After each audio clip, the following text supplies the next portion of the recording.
महिला आरक्षणाच्या विरोधातून विरोधकांची महिला विरोधी मानसिकता समोर आली।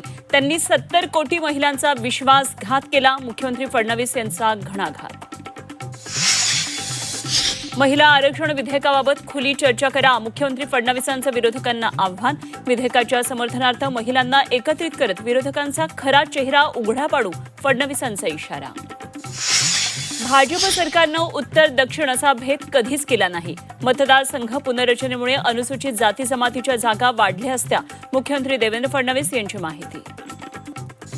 राहुरी बारामती पोटनिवडणुकीच्या पार्श्वभूमीवर मुख्यमंत्री फडणवीसांच्या आज 2 प्रचार सभा। सुनेत्रा पवार आणि अक्षय कर्डिलेंच्या प्रचारासाठी थेट मतदारांशी संवाद साधणार। झेडपी अध्यक्षपद निवडणुकीतील वादानंतर पहिल्यांदाच उपमुख्यमंत्री शिंदेंची साताऱ्यात सभा। शिंदेंच्या सभेसाठी केलेल्या बॅनरवरून महेश शिंदेंचा फोटो वगळल्यानं राजकीय तर्कवितर्कांना उधाण।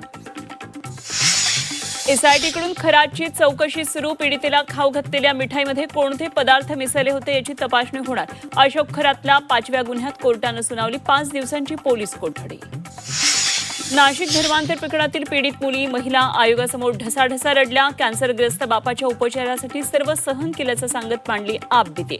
आरोपींनी गरिबी आणि हतबलतेचा गैरफायदा घेतल्याचा आरोप। नाशिकनंतर उपराजधानी नागपूरमध्ये धर्मांतराचा प्रकार समोर। एनजीओमध्ये काम करणाऱ्या तरुणींवर इस्लामच्या परंपरा पाळण्यासाठी दबाव।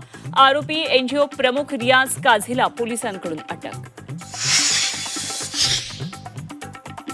परतवाडा प्रकरणातील आरोपी अयानची चक्रावणारी लाईफस्टाईल समोर। अयानकडे महागडी थार, 4 आयफोन, पिस्तूलसह पैशांची बंडल असलेला व्हिडिओ समोर।